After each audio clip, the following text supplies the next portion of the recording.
கர்த்தருடைய பரிசுத்தமான நாம மகிமைப்படுவதாக.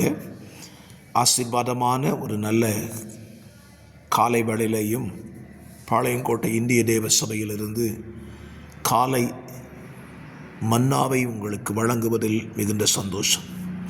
கிருபையாய் கர்த்தர் தந்த நாளுக்காக கர்த்தரை துதிப்போம். இந்த புதிய நாள் உங்களுக்கு ஆசீர்வாதமாய் நன்மையாய் அமையட்டும் என்று சொல்லி வாழ்த்துகிறேன்.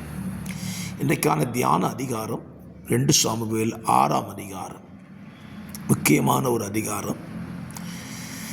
தாவீது கர்த்தருடைய உடன்படிக்கை பெட்டியை தன்னுடைய சீயோன் நகரத்திற்கு கொண்டு வரும்படி பிரயாசப்படுகிறதிலேயும், முதலாவது அவன் அதில் தோல்வி அடைகிறான். இரண்டாவது, வெற்றியோடு கூட உடன்படிக்கை பெட்டி எருசலேமுக்குள் வந்து சேருவதை குறித்தும் இந்த அதிகாரத்திலே நாம் வாசிக்க முடியும். இந்த அதிகாரத்திலே ஒரு தீமையான ஒரு வருந்தத்தக்க சம்பவம் நடைபெறுகிறது.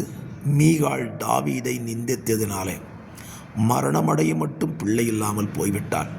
இதுவும் இந்த அதிகாரத்தில் தான் இருக்கிறது. இந்த காலை நம்முடைய தியானத்துக்கான ஒரு அதிகாரம். தாவீது தேவனை ஆராதிக்கிற ஒரு இடத்தை பார்க்கிறோம். 6ஆம் அதிகாரம் 14ஆம் வசனம். தாவீது சணல் நூல் ஏபோத்தை தரித்து கொண்டு தன் முழு பலத்தோடும் கர்த்தருக்கு முன்பாக நடனம் பண்ணினான் என்று சொல்லி வேதத்தில் எழுதப்பட்டிருக்கிறது.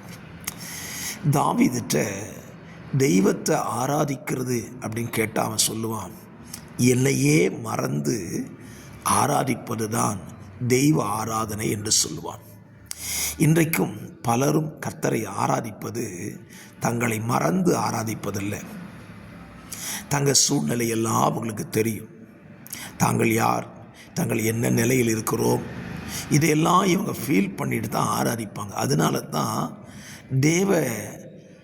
தேவனை மகிமைப்படுத்த முடியாமல் தடுமாறினாங்க.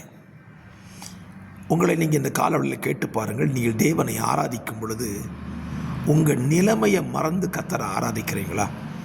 தாவீது கர்த்தரை ஆராதிக்கும் பொழுது தான் ஒரு ராஜா என்பதை மறந்து விட்டான்.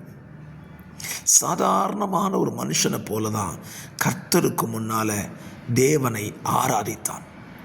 ஆம், நம்முடைய ஆண்டவர் அதைத்தான் விரும்புகிறார்.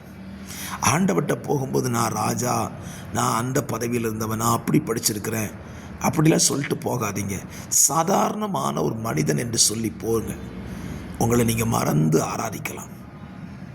தாவீது அப்படி கர்த்தரை ஆராதித்ததை பொறுத்து கொள்ள முடியாத மீகாள் சொல்லுகிறாள், நீ ஒரு ராஜாங்கிறதையே மறந்துட்டியே அப்படின்னு சொல்கிறான். நான் சொல்லுவேன், ஆண்டவருக்கு முன்னால் நம்ம ராஜாவே கிடையாது, சாதாரணமானவர்கள் தானே. அவர் அப்படி மனம் விட்டு ஆராதித்து பாருங்கள். அதில் இருக்கக்கூடிய சந்தோஷம் வேறு எதுலையுமே இருக்காது. இந்த நாள் அப்படி ஆராதியுங்கள். கர்த்தர் உங்களை ஆசீர்வதிப்பார். God bless you.